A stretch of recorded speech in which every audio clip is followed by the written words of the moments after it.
వారి పరిశుద్ధ నామంలో కూడి వచ్చిన ప్రతి ఒక్కరికి వందనములు. మరి దేవుడు అనుగ్రహించినటువంటి గొప్ప మహాకృపను బట్టి మరి ఈరోజు మరలా ఇంకొక దినమును దేవుడు మన జీవితంలో అనుగ్రహించి ఉన్నాడు. ఎంతోమంది రోజును చూడలేక నశించిపోతూ ఉన్నారు, గనులేమి అల్పులేమి, కానీ మనము మాత్రం ఇప్పటికీ సజీవ లెక్కలో ఉన్నాం. కాబట్టి దేవుని యొక్క కృపా తలంపే అని మనము ఒకసారి గ్రహిద్దాం. ఈరోజు మనము కొన్ని వారాలుగా ఉపవాసం గురించే చెప్తూ వచ్చాను. సో ఈరోజు సర్వసత్యం గురించి తెలుసుకుందాం. ఉపవాసం గురించి, ఉపవాసంలోని సత్యాల గురించి గత వారాలుగా తెలుసుకుంటూ ఉన్నాం. నిన్న కూడా చెప్పాను ఉపవాసం గురించి, ఒక భక్తుడు చేసిన ఉపవాసం గురించి. సో ఈరోజు సర్వసత్యంలోనికి వెళ్ళేటువంటి ఒక సత్యమైన వాక్యమును, మాటను తెలుసుకుందాం. ఇప్పటిదాకా క్రైస్తవ్యంలో ప్రతి ఒక్కరూ పెట్టిన ఒక డిసిప్లిన్ని మనం దాటబోతున్నాం ఫస్ట్ టైం. మరి దీనిని ఎవరు కొంతమంది అంగీకరిస్తారు, కొంతమంది అంగీకరించరు. మనకి ఇప్పుడున్న సంఘానికి ఈ విషయం అయితే తెలియదు. మరి దేని గురించో ఒకసారి బైబిల్ నుంచే గమనించినట్లయితే నహూము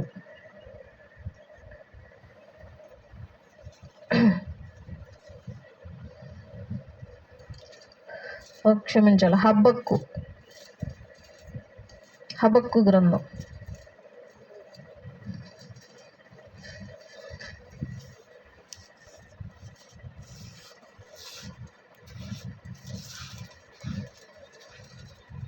పేజ్ నెంబర్ 270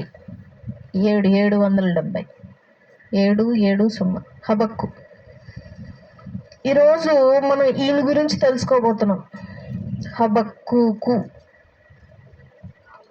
ఈయన ఒక ప్రవక్త. ఈయనకి దేవునికి ఉన్న సంబంధాన్ని మనం తెలుసుకొని వీళ్ళలో ఉన్నటువంటి ఈ గుణాలను మనం ఈరోజు నేర్చుకోబోతున్నాం. చాలా ఆశ్చర్యకరంగా ఉంటుంది, కానీ విన్నట్టు కూడా ఉంటుంది.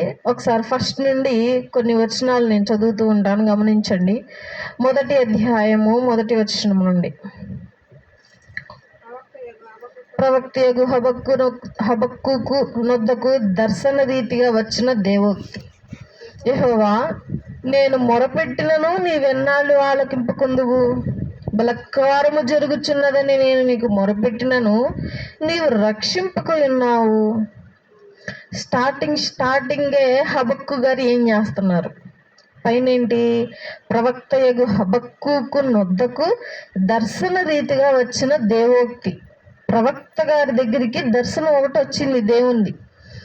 అంటే దేవుడు వింటున్నాడు అని ఆయనకు అర్థమైంది, దేవుడు దగ్గర ఉన్నాడు అని. అప్పుడు ఆయన మాట్లాడటం స్టార్ట్ చేశాడు. ఏమని మాట్లాడుతున్నాడు? 2వ వచనంలో, యెహోవా, నేను మొరపెట్టినను నీవెన్నాళ్ళు ఆలకింపకుందువు. ఒక మానవుడు దేవుని ప్రశ్నించవచ్చా? ఎంత పెద్ద తప్పు, ఎంత పెద్ద పాపం, ఎంత కండకావరవరా నీకు! దేవుడినే ప్రశ్నిస్తావు నువ్వు. దేవుడు ఇష్టం అది. ఎప్పుడు కావాలంటే అప్పుడు అడిగింది ఇస్తాడు, లేకపోతే మానేస్తాడు. ఎందుకు అడగాలి నువ్వు? ఇప్పుడు ఈ జనరేషన్లో తల్లిదండ్రులు పిల్లలకి చెప్పే మాటలు. ఇప్పుడు పిల్లలు కొంచెం ఆలోచన రీతిగా ఉన్నారు.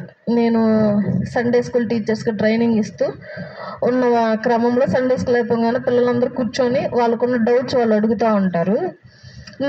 వాళ్ళకున్న డౌట్స్ నేను క్లారిఫై చేస్తూ ఉన్నప్పుడు ఒక పిల్ల చెప్పింది, అక్క ఏదో విషయం దగ్గర ఈ పిల్ల ఏదో సంథింగ్ ఖండించిందంట. దాన్ని ఎక్కడ గుర్తు రావట్లేదు. ఇందాక నుంచి అదే ఆలోచిస్తున్నాను. ఎవరో పాస్టర్ గారు టీవీలో ప్రేయర్ చేస్తూ ఉంటే ఎందుకో అడిగిందంటమ్మా, ఎందుకు పద్దాక మోకరించే చేయాలి, నుంచొని చేయొచ్చుగా, ఏమైద్ది అని అందంట.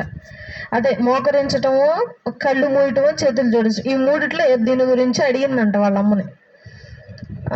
అడిగితే ఏంట తప్పు, దేవుడి దగ్గర మోకరించే చేయాలి ప్రార్థన, ఎంత పెద్ద తప్పు మాట్లాడుతున్నావు, చెంపలేసుకో, అది కరెక్టేనా, అసలు అట్లా మాట్లాడకూడదు నువ్వు అని అనేసిందంట వాళ్ళమ్మ. ఇదేంటి మమ్మల్ని అంది అంటే, తప్పేమో నేను మాట్లాడిందని నేను అనుకున్నానక్క, ఇప్పుడు నువ్వు మాట్లాడుతుంటే అర్థం అవుతుంది, ఏంది నిజమే కదా నేను మాట్లాడింది కరెక్టే అని నాకు ఇప్పుడు అర్థం అవుతుంది అక్క అని అంటారు. అయితే కొందరు చాలా మటుకి క్రైస్తవ్యంలో ఇదొక డిసిప్లిన్ క్రమంలో పెట్టేశారు మనల్ని. ఇప్పుడు మనం ఏదన్నా అడుగుతాం, ఎగ్జాంపుల్గా దేవుడా నాకు ఇల్లు పూర్తి అవ్వాలి అని అడుగుతాం. ఎన్ని నెలలైనా ఎన్ని రోజులైనా జరగట్లేదు. సరే, ఏదో ఉపవాసం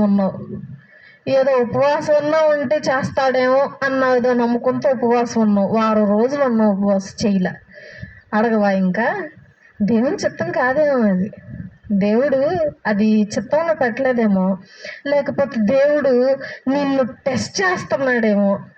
అంటే ఎవరికన్నా ఇప్పుడు ఎగ్జాంపుల్ నాకు చెప్పారనుకో, నేను అలా మీకు చెప్తానేమో, దేవుడు టెస్ట్ చేస్తున్నాడేమో నీ సహనాన్ని, లేదు ఇంకా పెద్ద గొప్ప మేలు వెనక దాచుంచాడేమో నీకోసం, అందుకని దీన్ని ఏం చేస్తున్నాడు, లేట్ చేస్తున్నాడేమో, లేకపోతే గొప్పగా ఇంకేదైనా కార్యం జరగబోతుందేమో అని ఈ మాటలు సర్ది చెప్పుకుంటూ మనుషులు ఏం చేస్తున్నారు, సర్ది చెప్పేస్తున్నారు అనమాట ప్రతి ఒక్కళ్ళు.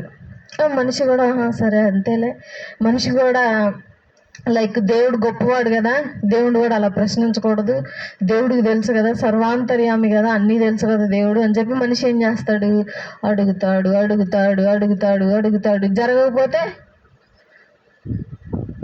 షిఫ్ట్ అయిపోతాడు, ఇంకో దానికి షిఫ్ట్ అవుతాడు, లేకపోతే ప్రార్థనకు రావటం మానేస్తాడు, ప్రార్థన చేయటము మానేస్తాడు. అయితే హబక్కూకు గారు ప్రవక్త అయ్యుండి ప్రవక్త గారు దేవుని ప్రశ్నిస్తున్నారు. ఈ ఎన్నాళ్ళు నువ్వు చూస్తూ ఊరుకుంటున్నావు? పాతగా ఒక మాట ఉంటుంది, ఉన్నావా, అసలు ఉన్నావా, ఉంటే కళ్ళు మూసుకొని ఉన్నావా అన్నట్టు ఈయన కూడా అదే అడుగుతున్నాడు. అసలు నువ్వు ఉన్నావా, మమ్మల్ని ఎందుకు లక్ష్య పెట్టట్లేదు నువ్వు? ఇంకేం అడుగుతున్నాడు, నేను నీకు మొరపెట్టినను నీవు నన్ను రక్షింపక ఉన్నావు, దేని నుండి ఆయన రక్షించట్లేదు అని అంటే, అన్యాయస్తులు వచ్చి వారి మీద పెత్తనం చలాయిస్తున్నారు, నా మీద పెత్తనం చలాయిస్తున్నారు అన్యాయస్తులు వచ్చి, ఇందులో వీరింత అన్యాయం జరుగుతూ ఉంటే భూలోకంలో నువ్వేం చేస్తున్నావు, నేను ఇప్పటిదాకా ప్రవక్తగా ఉన్నాను కదా, నాకు సమాధానం చెప్పు అని చెప్పి మఠం ఎక్కి పెద్ద శిఖరమైనటువంటి గోడెక్కి కూర్చొని నాకు సమాధానం చెప్తావా లేదా అని. ఈ గ్రంథం అంతా అదే ఉంటుంది చదివితే, చిన్న గ్రంథం ఇది, దాన్ని నేను క్లుప్తంగా ఒక మాటలో చెప్పేశా, చదివితే చాలా అద్భుతంగా ఉంటుంది. హబక్కూకు గారు చేసిన పని ఏంటి, నాకు అన్యాయం జరిగింది, దానికి నువ్వేం చేయాలి, ఇప్పుడు రియాక్ట్ అవ్వాల్సిందే. ఇది ఎవరన్నా ఇప్పుడు చేయగలరా? ఎవరన్నా చేస్తాను ఆలోచన వచ్చినా, నోట్లో నుండి బయటికి మాట వచ్చినా ఏమంటారు, తప్పునానో దేవుడు అట్లా అనకూడదు, అసలు చాలా పెద్ద తప్పు, అది నేరం, దేవుణ్ణి ఎప్పుడు తిరిగి ప్రశ్నించకూడదు. అందుకే కొంతమంది పాస్టర్లు అంటారు, కుమ్మరిని ప్రశ్నించగలదా, అట్లాగే నువ్వు కూడా దేవుణ్ణి ప్రశ్నించకూడదు అని అంటారు. మరి ప్రవక్త చేసింది ఏంటి, దావీదు గారు అరణ్య ప్రదేశంలో ఉన్నప్పుడు నా తల దిండు తడిచిపోతుంది, కొట్టుకుపోతుంది నీళ్ళల్లో అంటాడు. నువ్వేం చేస్తున్నావు, ఏమి చూడవా, నా శత్రువుల మీద నువ్వు పగ తీర్చుకోనవా అంటే, మరి ఇవన్నీ భక్తులు చేసినవే, మరి ఈ భక్తులు చేసినవి మనం ఎందుకు చేయకూడదు, భక్తులు ప్రశ్నించినట్లుగా మనం ఎందుకు ప్రశ్నించకూడదు? ఈ మాటలు ఎవరు చెప్పజాలరు, బయటికి చెప్పరు. అయితే హబక్కూకు గారు ధైర్యం చేసి, ధైర్యం కాదు అని కానీ ఆయన తండ్రికి చాలా క్లోజ్గా ఉన్నాడు. ఇప్పుడు ఎగ్జాంపుల్గా దేవుడు బలులు ఇవ్వమని ఎక్కడ అడగలేదు, మనుషులు ఇవ్వటం స్టార్ట్ చేశారు. ఎక్కడి నుండి, కయ్యను హేబెల్ దగ్గర నుండి వాళ్ళే తీసుకొచ్చి అర్పణలు ఇవ్వటం, ఆ అర్పణలో మంచి ఒకళ్ళు ఇవ్వటం, చెడ్డ ఒకటి ఇవ్వటం, ఇవన్నీ వాళ్ళే చేశారు. అయితే దేవుడు సర్లే అని చూస్తూ ఉన్నాడు. సరే మీరు ఇవ్వాలనుకుంటున్నారు కదా, కాబట్టి ఇలా ఇవ్వండి. ఎలా ఇవ్వాలి? మంచిగా దూడనో మేకనో పావురమునో, ఈ జీవి దీనికి బలి, ఈ జీవి దీనికి బలి, సమాధాన బలి, పాప క్షమాపణ బలి, సమస్త పాప క్షమాపణ బలి, కుటుంబాలకు సంబంధించిన కలహాలకు సంబంధించి ఇట్లానే విడివిడిగా చేసి ఈ విధంగా బలులు ఇవ్వండి ఇక నుండి అని దేవుడు చెప్పాడు. ఎప్పుడు మనుషులు ఇలా చేస్తున్నారు అని. తర్వాత మనుషులు ఇంకేం చేశారు? ఇదే పని పాపం చేయటం తీసుకొచ్చి బలే ఉండడం, పాపం చేయటం తీసుకొచ్చి బలే ఉండడం. ఇట్ట కాదురా నాయన, ఏదో ఇస్తున్నారు కదా అని చెప్పి నేను ఒక మార్గాన్ని చూపించాను, మీరు దాన్నే పట్టుకుంటున్నారు కానీ పాపాన్ని పడవట్లేదు మీరు. కాబట్టి నాకు బలొద్దు, ఏమొద్దు, ఇక నాకు వెక్కసం అయిపోయింది, ఆ దూపము ఆ సువాసన అంతా నాకు వద్దయ్యా, బలి నీ హృదయం అయ్యా చాలు అని అన్నాడు. సరే, మళ్ళీ తర్వాత ఇంకా కొన్ని దూరాలు, ఇంకా కొంచెం ఆజ్ఞల దగ్గరికి వెళ్తే, నీకు నా దగ్గరికి నువ్వేమో ఏదన్నా సమస్య కోసం వస్తే జస్ట్ అడిగితే చాలు, నువ్వు ఉపవాసాలే ఉండక్కర్లేదు, నువ్వు ఉపవాసం ఉంటూ అన్యాయంగా బ్రతుకుతున్నావు, పాపంలో బ్రతుకుతున్నావు, నాకు అట్లాంటి ఉపవాసాలే వద్దయ్యా, నువ్వు నా కోసం ఉపవాసం కూడా ఉండద్దు, నీకున్నటువంటి హృదయాన్ని నాకు ఇచ్చే చాలు అంటే దేవుడు ప్రతిసారి కాంప్రమైజ్ అవుతున్నాడు. ఎందుకు? దేవుడు ప్రతిసారి కాంప్రమైజ్ అవుతున్నాడు. అరే ఇట్లా చెయ్యద్రా, ఇట్లా ఉండండిరా, అట్లా చెయ్యద్రా, ఇట్లా ఉండండిరా అని బతిమాలుకుంటూ ప్రతి చోట తగ్గుతున్నాడు. ఎందుకు? దేవుడు మనతో సహవాసం చేయాలనుకుంటున్నాడు. ఏ విధంగా సహవాసం? చల్లపూట వేళ ఆదాము గారి దగ్గరికి, అవ్వగారి దగ్గరికి దేవుడు ఏ విధంగా వచ్చి ఆడుకునేవాడో ఆ విధంగా మానవుడితో ఉండాలని ఆశపడుతున్నాడు. కానీ మానవుడు ఎలా ఉంటున్నాడు? మానవుడు ఏ విధంగా ఉంటున్నాడు? అమ్మో దేవుడు కదా, ఇప్పుడు ఏమన్నా అడగాలనుకో వెంటనే మోకరించాలి. ఇప్పుడు ఎగ్జాంపుల్గా మనం ఉన్నాం, మీరున్నారు, ఎగ్జాంపుల్గా నేనున్నాను. నాకు ఒక అర్జెంటుగా 10,000 అవసరమైంది. నేను వచ్చి ఏమమ్మా 10,000 ఇవ్వమ్మా అని అంటాను. సేమ్ ఇట్లాగ అడిగితే ఇస్తారా? ఈరు ఏంటి వీడికి ఇంత కండగావరం, ఇంత పొగరేంటి, సహాయం కోరటానికి వచ్చి ఇంత పొగరుగా అడుగుతున్నాడు ఏంటి అని చెప్పి నువ్వు తిరస్కరిస్తావు. నీకు తెలిసిన కొంతమందికి కూడా చెప్తావు, అట్లా అట్లా ఇట్లా మాట్లాడతాడు రా, ఈ విధంగా పొగరుగా ఉంటాడు రా. అదే నువ్వు తగ్గి అడుగు డబ్బులు, నువ్వు తగ్గి సహాయం అడుగు, ఖచ్చితంగా వారు చేయకపోని పాజిటివ్ రెస్పాన్స్ వచ్చింది. అంటే మంచి ఉద్దేశం, మంచి రెస్పాన్స్ వచ్చింది. అమ్మ ఇలా, అమ్మ చేస్తానమ్మా, అమ్మ అట్లా. అంటే ఒక మానవుడి దగ్గర మన పొగరు చూపిస్తేనే వాడు తిరిగి రెట్టింపు చూపిస్తాడు, మనకి మర్యాద ఇవ్వడు. మనం తగ్గుంటే మన అవసరానికి ఎదుటోడు హెల్ప్ చేస్తాడు. కాబట్టి దేవుడు కూడా అలాగే ఉంటాడేమో. అందుకే నువ్వేం చేస్తున్నావు? మాట్లాడితే మోకరిస్తున్నావు, మాట్లాడితే చేతులు జోడిస్తున్నావు, మాట్లాడితే కళ్ళు మూస్తున్నావు. కళ్ళు ఎందుకు మూస్తారు అసలు?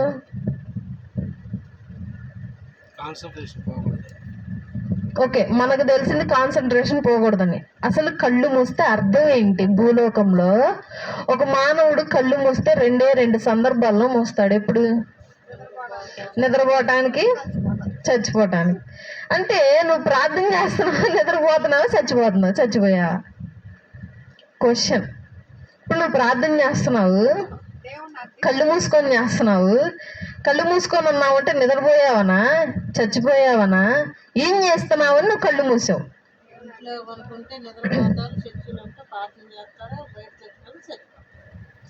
ఇప్పుడు నేను సపోజ్ ఇట్లా ఉన్నాను, కొంతమంది నుంచొని కూడా నిద్రపోతారు తెలుసా, కొంతమంది కూర్చొని కళ్ళు సగం చేసి నిద్రపోతారు, కొంతమంది తింటా నిద్రపోతూ ఉంటారు, పిల్లలు చూస్తూ ఉంటావు, తింటా ఉంటారు, తోలుతూ ఉంటారు. కొంతమంది బండి నడుపుతా నిద్రపోతూ ఉంటారు. అంటే కళ్ళు మూయటం మానవాళి ప్రకారం కన్ను ఇట్లా మూసారు అని అంటే ఏదో ధ్యానం చేస్తున్నారని కాదు, నిద్రపోతున్నారనే అర్థం. స్కూల్లో పిల్లాడు కూడా కళ్ళు మూసుకొని అట్లా కూర్చొని ఉంటే ఏందని అర్థం? వాడు నిద్రపోతున్నాడని. లేదు మేడం నేను వింటున్నాను మేడం అంటాడు. అంటే ఎదురు టీచర్ నమ్ముతుందా? అయితే ఇవన్నీ మనం పెట్టుకున్నాయి. నువ్వు కళ్ళు మూయాలి, చేతులు జోడించాలి, మోకరించాలి. దేనికి? దేవుడు ఏం అడగట్లేదు. దేవుడు నిన్ను తన సొంత కుమారుడిలాగా దగ్గరకు తీసుకోవాలనుకుంటుంటే నువ్వు మాత్రం అమ్మో దేవుడు అన్న విధంగా చూస్తున్నావు. కానీ దేవుడు మనకే విధంగా పరిచయం చేసుకున్నాడు? నేను నీ తండ్రినై ఉన్నాను, నేను నీకు స్నేహితుడనై ఉన్నాను. ఏ దేవుడైనా ప్రపంచంలో ఈ విధమైనటువంటి మాటలు చెప్పాడా? చెప్పలేదు, చెప్పరు, అసాధ్యం. అది ఎక్కడ సాధ్యమైంది అని అంటే బైబిల్లో మాత్రమే సాధ్యమైంది. అంటే దేవుడు మనకి దగ్గరగా ఉండాలనుకుంటున్నాడు. దేవుడు మనతో ఏ విధంగా ఉండాలనుకుంటున్నాడు అంటే, ఇప్పుడు ఎగ్జాంపుల్గా నేను ఉన్నాను, మా నాన్న నేను రోజు ఏదో ఒక పప్పులు తీసుకొని రమ్మని చెప్పాను. మా నాన్న తేలేదు. డాడీ ఎందుకు తేలేదు డాడీ? ఏంది డాడీ? అడిగే హక్కు నాకుందా? ఎందుకు? నేను కూతుర్ని, నేను అడిగే హక్కు నాకుంది. ఆ విధమైనటువంటి హక్కు నీ నుండి దేవుడు కోరుకుంటున్నాడు. హబక్కూకు గారు కూడా చేసింది కూడా అదే. ఆయనకి దేవుడు అర్థమయ్యాడు, మనకు దేవుడు అర్థం కాలేదు, అంతే. మనిషి దగ్గర మనం ఎలా ఉంటామో సేమ్ అదే విధంగా దేవుడి దగ్గర ఉంటున్నాం. దేవుడు అది కోరుకోవట్లేదు మన దగ్గర. మనిషి దగ్గర ఏ విధంగా అయితే వంగి మనం సహాయం కోరుకుంటామో దేవుడి దగ్గర కూడా నువ్వేం చేస్తున్నావు? వంగి సహాయం కోరుకుంటావు. దేవుడే మనం అడగట్లేదు నువ్వు వంగాలి లొంగాలి, నేను ఇచ్చే ఆశీర్వాదం కావాలంటే నువ్వు ఈ విధంగా ఉండాలి, తగ్గాలి. దేవుడేం అడగట్లేదు. అడుగుడి మీకు ఇయ్యబడును. జస్ట్ నువ్వు అడగటమే, ఎట్లాగైనా అడుగు. నుంచో, కూర్చో, పడుకో, బొర్లాడు. ఫస్ట్ మోకరించి ప్రార్థన చేయటం ఈ విధంగా. ఏది? మోకరించి ఇట్లా ముడుచుకుంటారు, ఇట్లా తల ఈ మొండెమంతా ముడుచుకుంటది. ఆ విధంగా ప్రార్థన చేసేవాళ్ళు ఏలియా గారు వాళ్ళందరూ. ఇప్పుడు ఎవరైనా చేస్తారట? మోకరించలేదు వాళ్ళు ఎక్కడ మోకరించలేదు. వంగోటం, దాన్ని ఇట్లా మోకరించి ఇట్లా వంగుంటారు, తల మొత్తం ఇట్లా కప్పేసుకొని. ఆ విధంగా చేసేవాళ్ళు ప్రార్థన. చేస్తే అట్లా చెయ్యి, చేస్తే ఆ విధంగా మోకరించి ఇట్లా. ఎందుకు? అక్కర్లేదు. రెక్లెస్గా చేసినట్టు కాదు, కానీ దాన్ని ఎందుకు పెట్టారు అని అంటే మర్యాద పూర్వకంగా దేవుణ్ణి అడుగుతున్నట్లుగా. ఇప్పుడు మనం దేవుని ఒక మేలు కావాలని అడగాలి. ఈజీగా దేవుడా నాకు ఇది ఇచ్చే అని అంటే ఇవ్వడు. ఎందుకంటే దేవుడు, మానవుడే ఇవ్వడు. దేవుడు ఎందుకు ఇస్తాడు? కాబట్టి ఇవ్వడు. కాబట్టి నువ్వేం చేయాలి? బతిమాలుకోవాలి, మోకరించాలి. నువ్వు ఎంత గొప్పవాడైనా సరే మోకరించి చేతులు జోడించి ప్రభువా అని అర్థిస్తే అప్పుడు ఇస్తాడు దేవుడు నీకు అని అంటారు. కానీ ఇప్పుడు మన జనం ఏం చేస్తున్నారు? జస్ట్ మోకరించి ఆ 10 నిమిషాలు పరిశుద్ధులు అయిపోతారు అనమాట. కాసేపు కావాల్సిన ప్రతిదీ అడిగేస్తారు, తర్వాత వాళ్ళ జీవితం వాళ్ళు సాగించుకుంటూ ఉంటారు. అంటే మార్పు నీలో ఉండాలి. నువ్వే దేవుణ్ణి మార్చేస్తున్నావు, దేవుణ్ణి ఆరాధించే క్రమాన్ని మార్చేస్తున్నావు. ఈరోజు చర్చ్లో వెళ్తే అసలు పెద్ద జోకులు అనమాట. అవన్నీ కూర్చొని నవ్వుకుంటామే సరిపోయింది. నేను ఆరాధన చేస్తా ఉంటే ఓ శబరక అంటున్నాడు ఆయన. ఎవరైనా అని చెప్పి దగ్గరికి వెళ్ళి చూస్తే ఆ సంఘంలో ఉండే పెద్ద ఆయన ఆరాధన చేసేది. ఏంది భాష ఎట్లా మాట్లాడుతున్నాను నేను అంతే చూస్తున్నా. అక్కడ యూత్ ఉన్నారు 4-5 వాళ్ళంతే చూస్తున్నారు. ఆశ్చర్యం, నేను ఇట్లా మాట్లాడుతున్నాడు. కానీ బయటకు వస్తాడేమో, ప్రశ్న వేద్దామేమో అని చూసాను, లోపల కూర్చున్నాడు ఆయన. మళ్ళీ ఆయన ఆరాధన అంతా అయిపోయాక కూర్చొని ఇట్లా ప్రార్థన చేసుకున్నాడు. దీని అర్థం ఏమిటి? ఆయనే ప్రార్థన చేసుకుంటున్నాడు. ఇట్లా ప్రార్థన చేసుకుంటే ఆయన చెయ్యి ఆయన నెత్తి మీద పెట్టుకుంటున్నాడు. దేవుడు ఎక్కడైనా ఎవరి నెత్తి మీద ఆయన చెయ్యి పెట్టాడా? రోగిష్ఠులను ముట్టుకోలేదు. స్వస్థత కావాలని వచ్చిన వాళ్ళని ముట్టుకోలేదు. చనిపోయిన వారిని కూడా ముట్టుకోలేదు. తల్లి తాకుమి లే అన్నాడు, కుమారి లే అన్నాడు, కానీ లేకమ్మ అని చెప్పి లేపలేదు, నెత్తి మీద చెయ్యి పెట్టి లేపలేదు. కాబట్టి మనుషులు సంఘంలో చాలా వింత ఆచారాలు కొత్తగా క్రియేట్ చేసుకుంటూ ఉన్నారు. ఇవన్నీ చూస్తే చాలా నవ్వు వస్తుంది అనమాట. ఇంకొక ఆమెమో ఎగిరేస్తుంది పరిశుద్ధాత్మ దేవుడు వచ్చేసాడని. పరిశుద్ధాత్మ దేవుడు వస్తే ఎగరరు, వెలుగు పొందుకొని అదొక మహిమను వాళ్ళు అనుభవిస్తారు అంతే నుంచొని. పేతురు గారు మేడ మీద గదిలో ఉన్నప్పుడు కొన్ని 100 మంది మీద పరిశుద్ధాత్మ దేవుడు వస్తే వాళ్ళు అక్కడ ఎగిరినట్టు రాయలా, వారు అక్కడ ఊగిపోయినట్టు రాయలా. వారి మీదకి పరిశుద్ధాత్మ దిగిన వెంటనే వారి నెత్తి మీద ఒక జ్యోతిలాగా వెలుగుతూ ఉంటే అది చుట్టుపక్కల ఉన్న వాళ్ళందరూ చూశారంట. ఇప్పుడు ఎవరి దగ్గరైనా కనిపిస్తుంది అది? కావాలంటే ఎగిరినట్టు బట్టలన్నీ ఊడిపోయేటట్టుగా ఎగురుతారు, కానీ వాళ్ళ నెత్తి మీద ఎంతదేమన్నా అగ్ని చొక్కో లేకపోతే తెల్లటి పొగో ఏదైనా కనిపించాలి పరిశుద్ధాత్ముడు దిగినట్టు. కాబట్టి ప్రతిదీ బైబిల్ మనకి నిజాలను సత్యాలను చూపిస్తున్నా సరే మనం ఎందుకో వాటికి దూరంగా ఉంటూ ఇంకా అన్యులుగానే బ్రతుకుతూ ఉన్నాం. మనం నిజ క్రైస్తవులము కాము, నామకార్థ క్రైస్తవులము అని నేను అంటాను. ఇంకా చాలా వాటికి ఇజ్రాయేలీలు కూడా కాదు క్రైస్తవులు, వారు ఓన్లీ యెహోవా భక్తులు మాత్రమే. క్రీస్తును వారు నమ్మరు, క్రీస్తును అంగీకరించరు. మళ్ళీ ఇంకొక మాట ఏంటి అని అంటే, సాక్ష్యం చెప్పమని వస్తే ఆయన సాక్ష్యం చెప్పడానికి నుంచొని ఈరోజు చేసిన ఆరాధన బట్టి నేను చాలా స్తుతిస్తున్నాను.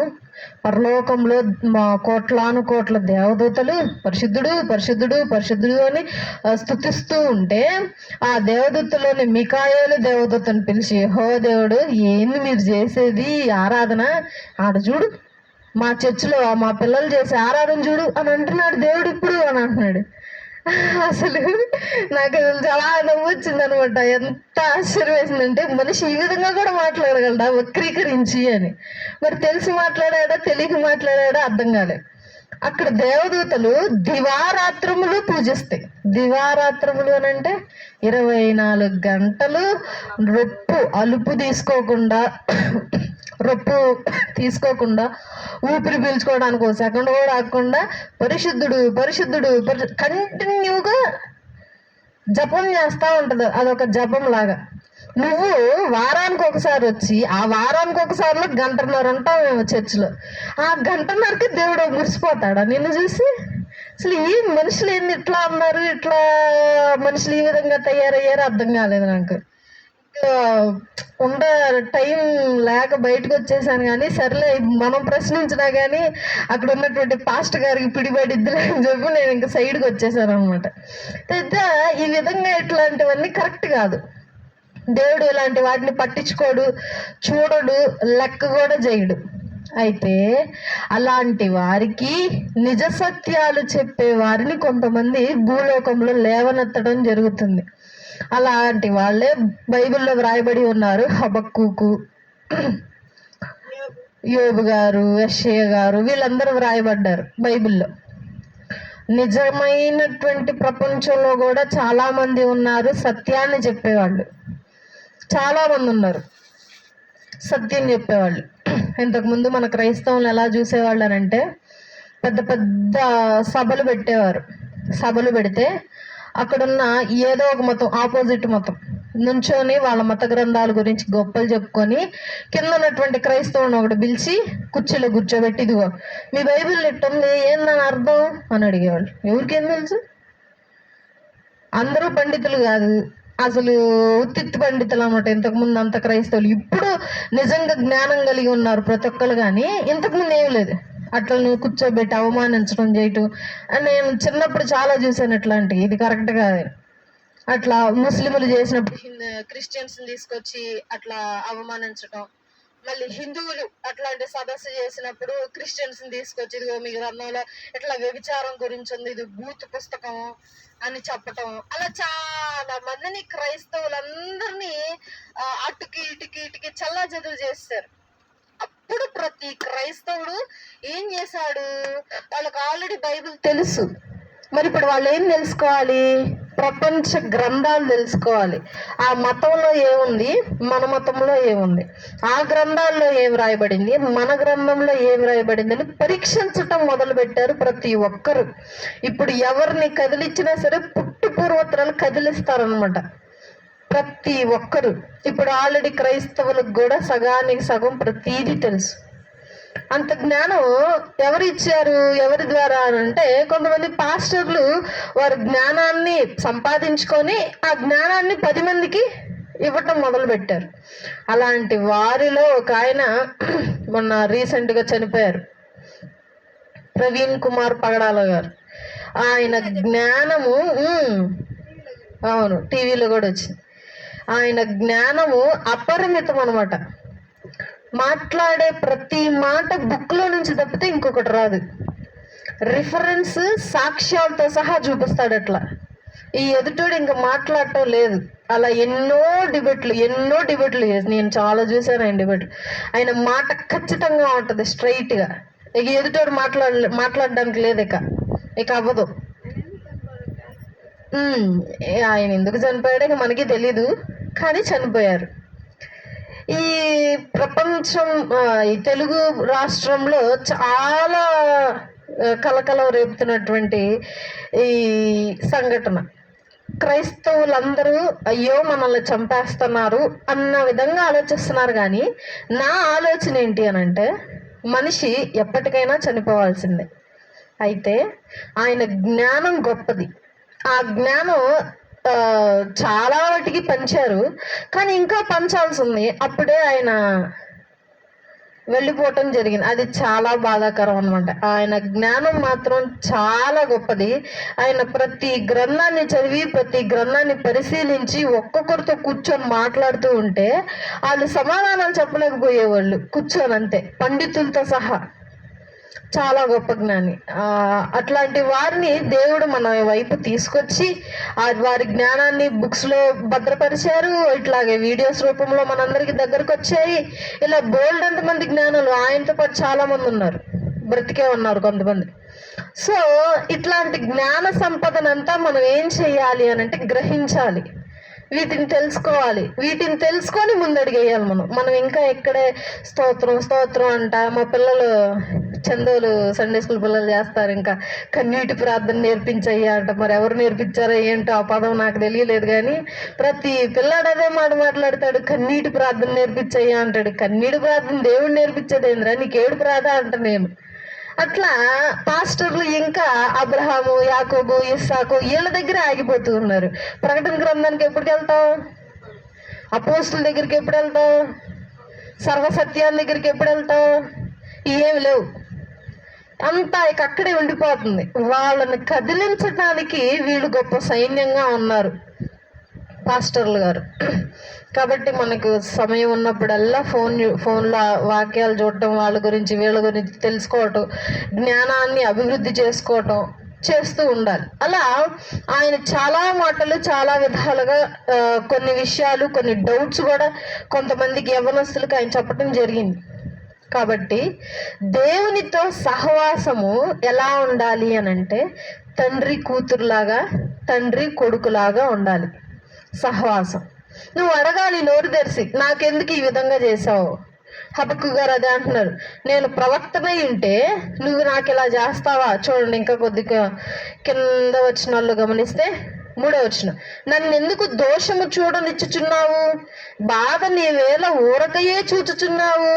ఎక్కడ చూచినను నాశనమును బలత్కారమును అగుపడుచుచున్నవి, జగడమును కలహమును రేగుచున్నవి. నన్ను ఎందుకు ఈ దోషాలన్నీ చూడనిస్తున్నావు? నువ్వు ఏం చేస్తున్నావు? నువ్వు కళ్ళు మూసుకొని ఉన్నావా ఏంటి? కొంప తీసి అసలు ఉన్నావా నువ్వు? అసలు ఏ విధంగా ప్రశ్నిస్తున్నాడో చూసారా? ఈ మాటలు ఏ మానవుడైనా అనగలడా? అసలు ఆలోచన వచ్చిద్దా మానవుడికి? ఖచ్చితంగా రాదు. అట్టి విధంగా నువ్వు నేను ఉండాలి, అట్టి విధంగా మాట్లాడాలి. అంటే దేవుని పద్దాగా ప్రశ్నించాలా, గొడవాడాలా కాదు, అలా నువ్వు అడగాలి అని అంటాను. మరి ఆ విధంగా మనకి ఒకళ్ళు చెప్తే గాని తెలిసింది. మరి యాకోబు గారికి ఎవరు చెప్తే తెలిసిందని పెనుగులాడాడు ఆయన. బైబిల్ మొత్తంలో ప్రవక్తలు చేసినటువంటి పనులు ఇవే. దేవా నాకెందుకు ఇలా చేసావు, నేను ఏం చేశానయ్యా అని ప్రతి ఒక్కరు ప్రశ్నించిన వాళ్ళే. కానీ అవి ఎందుకో మన కంటికి అంతగా కనిపించలేదు. మాట్లాడితే కుమ్మరి దగ్గర కొండ ఏం చేయాలి? సైలెంట్ కూర్చోవాలి, తిరిగి ప్రశ్నించకూడదు. కొండకు బొక్క పెట్టని, పగుళ్ళు రాని, ఏదైనా చేయని, కొండ అలాగే ఉండాలి, నోరు మూసుకొని ఉండాలి. అప్పుడు ఎందుకు కొండను చేయటం కుమ్మరి? కాబట్టి ఇవన్నీ ఆలోచింపదగినవి అని చెప్పి బైబిల్ సెలవిస్తూ ఉంది. మనం ఆలోచించాలి ప్రతి ఒక్కటి. ఏం చేస్తున్నాం, ఎలా ఉంటుంది మన భక్తి, ఏ విధంగా మన మాటలు ఉంటున్నాయి, ఏ విధంగా మన ఆలోచనలు ఉంటున్నాయి, మన చుట్టుపక్కల వాళ్ళ భక్తులు ఎలా ఉంటున్నాయి, వాళ్ళు ఎలా బ్రతుకుతున్నారు, ప్రతీది ఆలోచించి మేలైందని చేపట్టాలి. మరి ప్రతిదాన్ని పరీక్షించడం అంటే ఇవే. సమస్తమును పరీక్షించడం అంటే ఇవే. కాబట్టి నువ్వు ఏమి పరీక్షించి దేవుణ్ణి తెలుసుకున్నావు? అసలు దేవుడు అంటే ఏంటో తెలుసా? ఇప్పటికీ పూర్తిగా ఎవరికీ తెలియదు. సంఘానికి ఏమీ తెలీదు. మొన్న 2 వారాల క్రితం చెప్పాను, సంఘానికి ఏమీ తెలీదు అని. ఏ విషయాల్లో చెప్పాను? పరలోకానికి వెళ్ళి ఏం చేస్తాం మనం చెప్పాను కదా. దేవదూతలకు తీర్పు తీరుస్తాం. దేవుని రాకడ ఏ సమయంలో వస్తుంది? దేవుని రాకడ ఏ సమయంలో వస్తుంది? ప్రొద్దుగూక సమయంలో వస్తుంది. దేవుడు నిజంగానే దొంగలాగే వస్తాడా? కాదు. దేవుడు ఎందుకు ఒక ప్రశ్నకు సమాధానం చెప్పలేదు ఇప్పటిదాకా. దానికి నేను సమాధానం చెప్తా. ఇప్పుడు దేవుడు ఉపవాసం గురించి చదువుకుంటున్నాం కాబట్టి ఉపవాసం గురించి చెప్తా. యోవేలు గ్రంథంలో చెప్పాడు కదా, ఉపవాసం చెయ్యండి ఇప్పటికైనా మారండి అన్నాడు. మళ్ళీ అదే వచనం కిందకు వచ్చేసరికి ఏమంటున్నాడు దేవుడు? మీ ఉపవాసం నాకొద్దు, నేను కరుణామయుడను, వాత్సల్యుడును, కృపగలిగిన వాడను, గొప్పవాడను కనుక నీ బట్టలను చింపుకోవద్దు, నీ హృదయాన్ని చింపుకో చాలు అని అన్నాడు. దాని అర్థం ఏంటి? ఉపవాసం కావాలంటున్నాడా వద్దంటున్నాడా?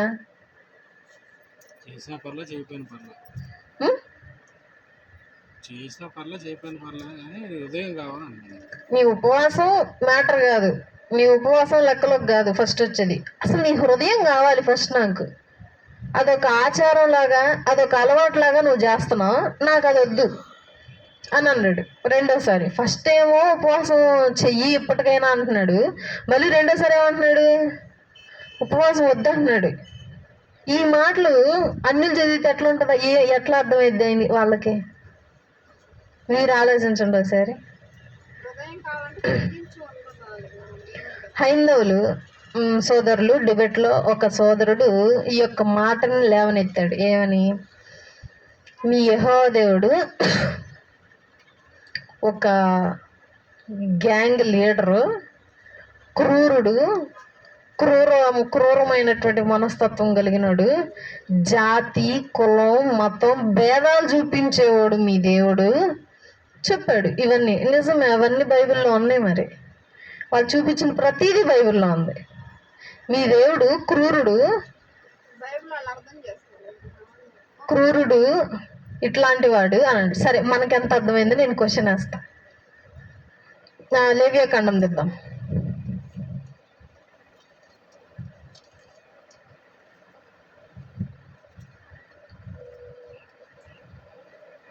లేవియాకాండము 8వ అధ్యాయము 1వ వచనం నుండి నేను చదువుతున్నాను, చూడండి. మరియు యెహోవా నేను చదువుతాను, చూడండి కొన్ని వచనాలు.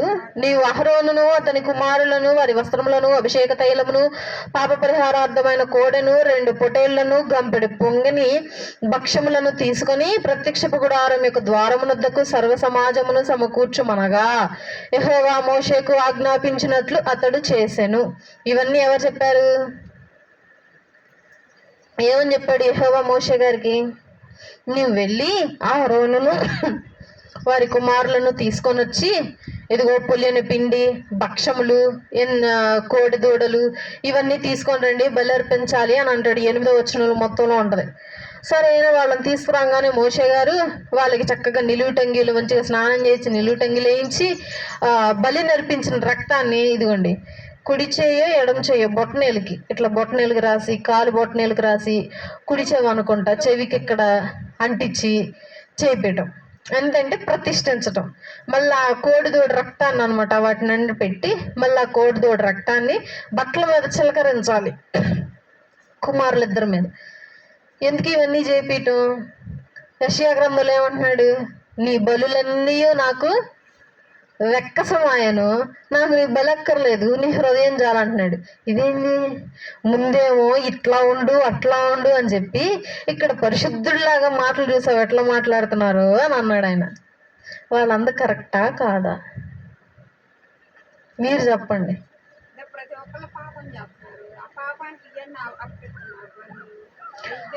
దేవునికి బలి అక్కర్లేదన్నప్పుడు ఎందుకు బలి ఇలా ఇవ్వు అని అనొచ్చు, ఇలా ఇవ్వు అని ఎందుకు అన్నాడు? సరే అక్కర్లేదు, నాకు వద్దురా బాబు బలి అని చెప్పేయచ్చు కదా, మరి ఎందుకు బలి? ప్రత్యక్షపు గుడారం కట్టమంది ఎవరు కట్టమంది? ఇన్ని కొలతలతో, ఇన్ని కొలమానులతో, ఇన్ని స్తంభాలతో ఎవరు? దేవుడేగా చెప్పింది. మరలా ఏమంటున్నాడు? దేవుడు మనుష్యులు కట్టినటువంటి కట్టడంలో ఉన్నాడు. ఎక్కడ ఉంటాడు? హృదయంలో ఉంటాడు. హృదయంలో ఉండే కాడికి ఎందుకు కట్టమన్నా? బలులు నీకు వెక్కసం అయ్యేసరికి బలులు ఎందుకు చేయమన్నా? ఇట్లాంటి వాడు దేవుడు ఎలా అవుతాడు అని అంటున్నారు. ప్రశ్న ఇప్పుడు మీరు చెప్పండి, మీ ఉద్దేశం ప్రకారం, మీకు బైబిల్ అర్థమైన విధమైన ప్రకారం మీకేం అర్థమైంది దేవుడి గురించి? మీకేం అర్థమైంది? కరెక్టేనా వాళ్ళు అన్నది? ప్రజలందరూ ఒకే లెక్కగా చర్చికి వచ్చి ప్రార్థన చేసుకోవాలి. అర్థమైన హృదయాన్ని అర్పించుకొని ప్రార్థన చేసుకోవాలి. దేవుడు మనుషులు కట్టినటువంటి కట్టడంలో ఉండనంటున్నాడు. కానీ పురాతన బంధంలో ప్రత్యక్ష గుడారంలో ప్రత్యక్షమయ్యేవాడు ఆయన, అతి పరిశుద్ధ స్థలంలో. తర్వాత చర్చిలు వచ్చేసినాయా? పెద్ద పెద్ద బలిపీఠాలు అవి కట్టేస్తున్నారా? ఆ బలిపీఠం మీదకి ఎవరు ఎక్కకూడదు, కానీ అక్కడ ఉన్నటువంటి స్త్రీలు ఎక్కి ఓడవచ్చు. అవునా? పైన ఉన్నటువంటి మ్యాటులు తీసి ఉతికి మళ్ళీ వెయ్యొచ్చు. మళ్ళీ ఆ పులిపీఠం ఎక్కి అక్కడున్న పైనంతా బూజు దులపచ్చు, కానీ పులిపీఠం ఎక్కకూడదు. అసలు ఏంటి? నాకు వాళ్ళు భలే నవ్వొచ్చింది ఇట్లాంటివన్నీ చూస్తే. ఇక దేవుడికి ఇంకెంత అనిపిస్తుందో. కాబట్టి నాకు ఏం అవసరం లేదు, నాకు ఇట్లా ఉండి చాలు అంటున్నాడు. ఇట్లా ఉండి చాలు అనేటప్పటికీ నువ్వెందుకు ముందు ఇవన్నీ చెప్పాలి? కాబట్టి నీ దేవుడు అన్యాయస్తుడు. మీ దేవుడు ఎవరు? ఇప్పుడు మనం వాళ్ళు వేరిక మంది. ఇప్పటికే ఉన్నాయిగా పులిపేటాలు. ఎవరు? ఓకే, పాత నిబంధన మనకు వద్దు, లేవీలే వాళ్ళు మొత్తం. క్రొత్త నిబంధనకు వచ్చేసరికి బలిపీఠం పులిపీఠం ఏదన్నా అవ్వని, పేరు నువ్వు ఏదైనా పెట్టుకొని నువ్వు ఏం ఊహించుకుంటున్నావు? అతి పరిశుద్ధ స్థలంగానే ఊహించుకుంటున్నావు కదా దాన్ని. ఆ అతి పరిశుద్ధ స్థలానికి నువ్వు ఎక్కించి ఎవరి చేతన పాట పాడిస్తావా? సంఘస్థులు ఎవరికైనా కింద నుంచొని పాడాలి. ఇదేమి న్యాయం? నీ దేవుడు న్యాయవంతుడు కదా, మీరు ఎట్లా చేస్తున్నారు? ఏం మతం ఇది అని అంటున్నారు. చాలా ఖచ్చితమైన నిజమైన ప్రశ్న వాళ్ళు వేశారు. దేవుడు ఎందుకు మరి బలిని అడిగాడు? మనం బలి చేస్తూ ఉంటే చూస్తూ, సరే వీళ్ళు ఎట్లాగో చేస్తున్నారు కదా చెయ్యని అనే క్రమాన్ని పెట్టాడు. ఏం ఉద్దేశించి? ఆయనకు శరీరము ప్రాణము ముఖ్యం కాదు, కానీ ఆ ప్రక్రియ ముఖ్యం. ఎందుకు ప్రక్రియ ముఖ్యం అని అంటే, అది వేస్ట్ ఆఫ్ టైమే. ఆ ప్రక్రియ దేవునికి ఇష్టం లేదు, దేవుడు అసహించుకునేది. కానీ ఎందుకు చేయమన్నాడు అని అంటే, ఆ ప్రక్రియ మూలంగా వారి భక్తిని ఇంకా ఇంక్రీజ్ చేయటానికి. ఇప్పుడు సపోజ్ ఎగ్జాంపుల్గా నేనున్నాను, రోజు ఈ మందిరాన్ని ఓడవండి అమ్మా, దేవుడు మమ్మల్ని ఆశీర్వదిస్తాడు అన్నాను. మీరేం చేస్తారు? ఊడుతారా ఓడవరా? ఊడుస్తారు ఖచ్చితంగా. ఎందుకు? ఆశీర్వాదం కావాలి. సరే నువ్వు అట్టు ఉడుతావు, ఊడిచేది కూడా పైపైన ఉడుతావా? పైపైన అట్ట 4 చీపుర్లు వేసేసి వదిలేసేస్తావా? ఎందుకు? దోళ్ళు దగ్గర పెట్టుకొని మన ఇంటి దగ్గర కంటే ఇక్కడ జాగ్రత్తగా చక్కగా ఊడ్చి సాపలేసి మొత్తం నీట్గా పెట్టుకుంటాం. ఈ క్రమాన్ని దేవుడు డిసిప్లైన్గా పెట్టాడు. ఎందుకు బలిని పెట్టాడు? బలిని ఎందుకు ప్రోత్సహించాడు అని అంటే, అదొక క్రమాన్ని నిర్ణయించాడంతే. దేవుడేదో దేవునికి మాంసం కావాలి, ఆ రక్తం కావాలి ఇది కాదు. దేవుడే సృష్టించినాడు, దేవుడికి లెక్క అవన్నీ తీసుకోవటం అంటే ఒక క్రమాన్ని సృష్టించాలి మానవుడికి. ఇప్పుడు స్కూల్ పిల్లలు ఉన్నారు ఎగ్జాంపుల్గా. స్కూల్కి వెళ్ళేటప్పుడు ఎలా వెళ్ళాలి పిల్లలు? నీట్గా రెడీ అయ్యి వెళ్ళాలి. ఎలా నీట్గా?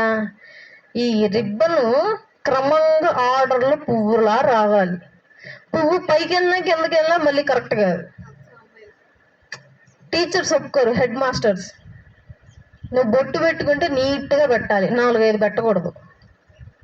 చక్కగా పౌడర్ రాస్తే అణిగిపోవాలి మొత్తాన్ని, దెయ్యంలాగా కనిపించకూడదు.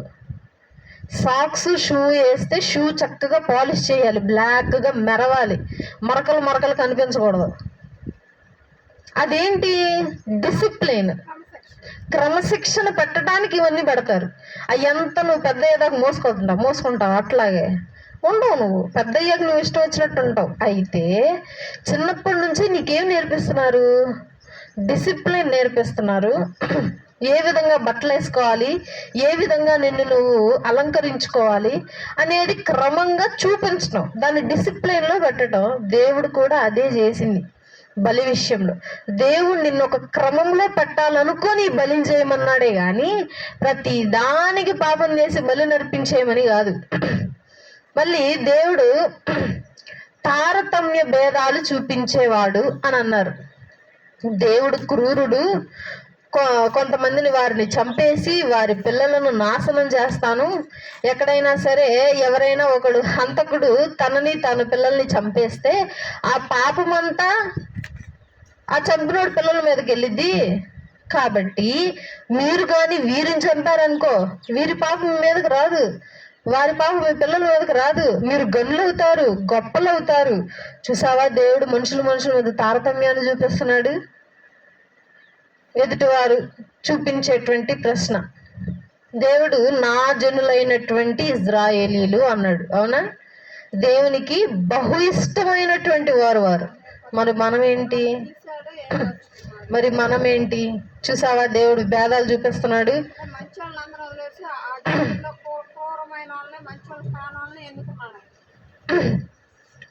చెప్తాను, దాని గురించి చెప్తాను. ఈ విధంగా ఇట్లా మీ దేవుడు ఓన్లీ ఇజ్రాయెల్ దేవుడు, ఫారెన్ దేవుడు, ఇండియా దేవుడు కాదు, భారతదేశం దేవుడు కాదు. మిమ్మల్ని అసలు పట్టించుకోడు మీ దేవుడు. అలాంటిది మీరు ఇట్లా ఈ విధంగా చేస్తూ సువార్తలు చెప్తూ ఈ విధంగా చేస్తున్నారు అని అంటారు. అయితే ఎందుకు దేవుడు ఇజ్రాయేలీల్ని ఎన్నుకున్నాడు అని అంటే చాలాసార్లు చెప్తూ వచ్చాం. అబ్రహాము గారు దేవుని మాటను విని ఆయనను విశ్వసించాడు. అబ్రహాము గారు కూడా విగ్రహారాధికుడే, ఆయన తండ్రి విగ్రహారాధికుడే. వాళ్ళు విగ్రహారాధన చేస్తూ అబ్రహాము గారు ఒక నిజ దేవుణ్ణి వెతుకుతున్న క్రమంలో దేవుడు మాట్లాడటం జరిగింది. దేవుడు మాట్లాడిన వెంటనే దేవుడు ఎక్కడికి వెళ్ళమంటే అక్కడికి విశ్వాసముతో వెళ్ళిపోయాడు. కాబట్టి దేవుడికి నచ్చాడు ఆ వ్యక్తి. ఇప్పుడు మనకు ఎవరైనా నచ్చుతారు, ఏం చేస్తాం?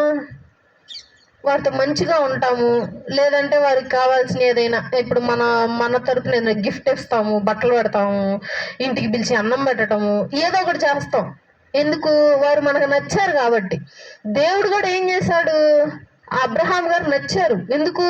అరే నేను చెప్పిన ప్రతిదీ చేస్తున్నాడు, అది అటు వెళ్ళమంటే అటు వెళ్తున్నాడు. ఎరుగని ప్రదేశానికి ఆయన బయలుదేరాడు. ఆయన ఎక్కడికి వెళ్తున్నాడో తెలీదు, కానీ దేవుడు ఎటు చూపిస్తే అటు వెళ్ళటానికి రెడీగా ఉన్నాడు. అట్లాంటి మనిషి చాలా విశ్వాసం కలిగి ఉన్నాడు రా, ఆ మనిషికి ఎట్లాగైనా మనం మేలు చేయాలరా అని చెప్పి దేవుడు ఏం చేశాడు? అతన్ని ఎన్నుకొని, ఇక నుండి నీ ప్రజలను నేను ఆశీర్వదిస్తాను, నీకు పుట్టే ప్రతి సంతానము నా బిడ్డలు అనబడుదురు అని అన్నాడు. తప్పే ఉంది?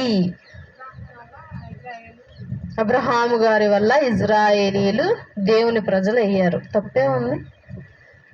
దేవుని మాట వాళ్ళు వినలేదు, ఆయన ఒక్కడు విన్నాడు.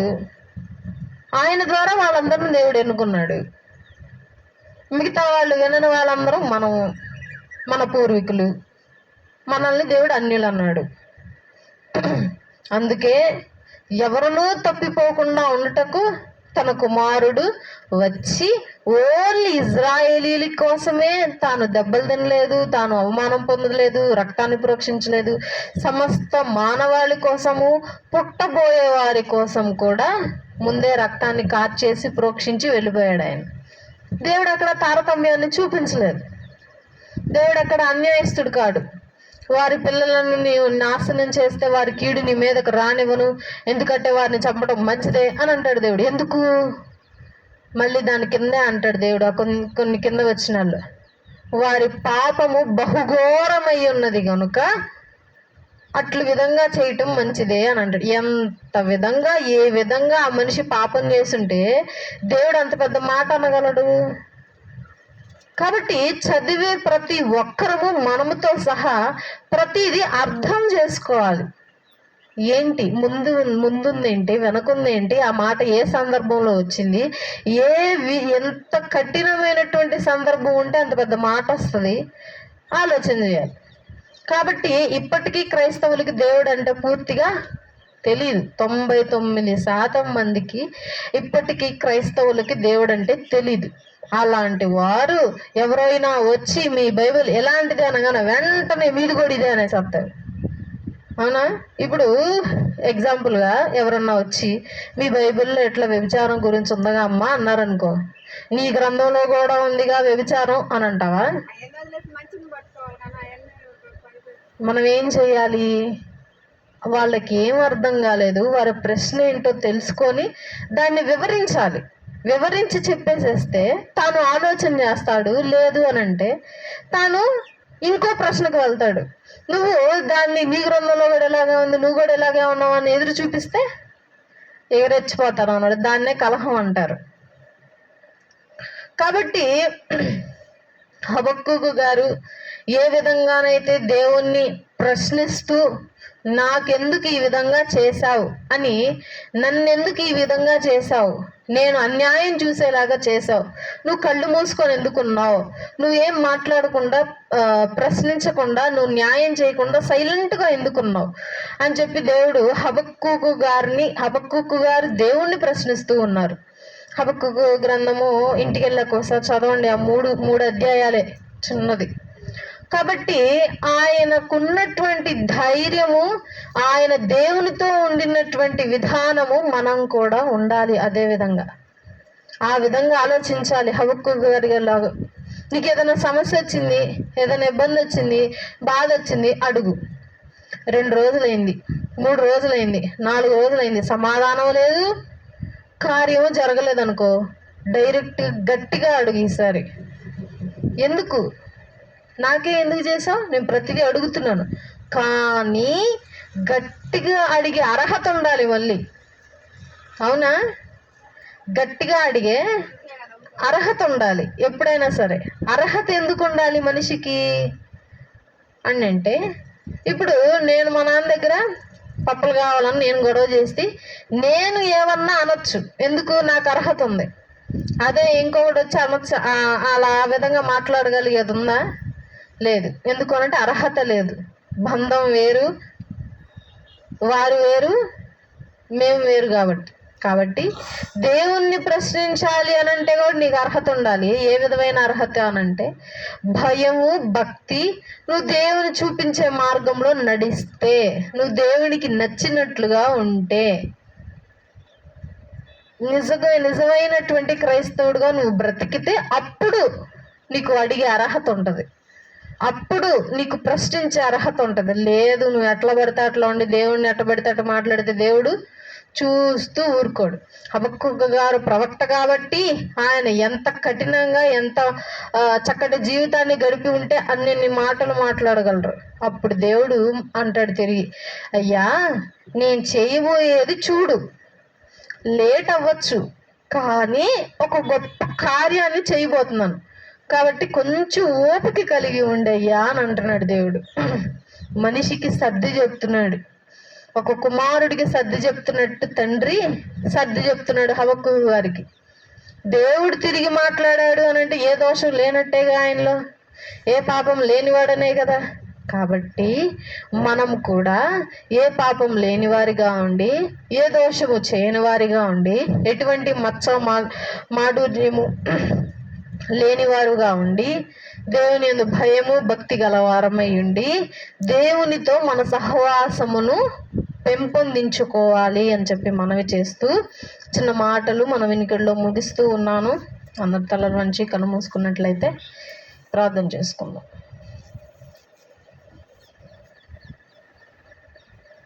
మమ్మల్ని ఎక్కువగా ప్రేమించిన మా ప్రియ పనులకు తండ్రి నేర్చినటువంటి గొప్పతనం బట్టి సమయం బట్టి వందనములు స్థుతులు స్తోత్రములు ప్రభా. నిన్నటి వరకు మీరు కాపుదలు భద్రపరిచి మా జీవితంలో ఇంకొక రోజున అనుగ్రహించారు. వందనములు. ఎంతో మంది రోజులకు నశించిపోతుండగా మీరు మమ్మల్ని లాగు చేయకుండా మమ్మల్ని ఇప్పటికే సజీవులలో ఉంచారు. వందనములు. నా తండ్రి ప్రభా, ఈరోజు జరిగినటువంటి పరిచర్యలో ఆది నుండి అంతవరకు అధ్యక్షత వహించారు. వందనములు. నా తండ్రి నీకే స్తోత్రం ప్రభా. ఈరోజు విన్నటువంటి వాక్య భాగములు బట్టి వందనములు. ఈ యొక్క వాక్య భాగము మా హృదయంలో భద్రపరచండి. ఇటు విధంగా మా జీవితాలను మార్చండి. మా జీవితాలను మలుచుకునే కృపను మాకు అనుగ్రహించండి. నా తండ్రి స్తోత్రములు ప్రభా. ఎటు విధమైనటువంటి జ్ఞానం అందరికీ అనుగ్రహించండి. సర్వసత్యములను నడిపే కృపను అనుగ్రహించండి. రెండో సంఘంలో మేమందరము తండ్రి ప్రభా నీ యందు భయముతో భక్తితో ఉండి సంఘంలో మేము కూడా ఎత్తబడే కృపను మా అందరికీ అనుగ్రహించమని, మరలా నిశ్చితమైతే వచ్చేసిన వారు మేమందరం సమకూడి స్తుతించి గదపరిచే భాగ్యం అనుగ్రహించమని యేసునామమున బట్టి అడిగి వేడుకొంచి ప్రార్థిస్తున్నాం తండ్రి. ఆమేన్.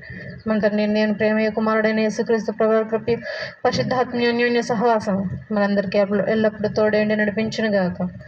ఆమేన్. అందరికీ వందనాలు.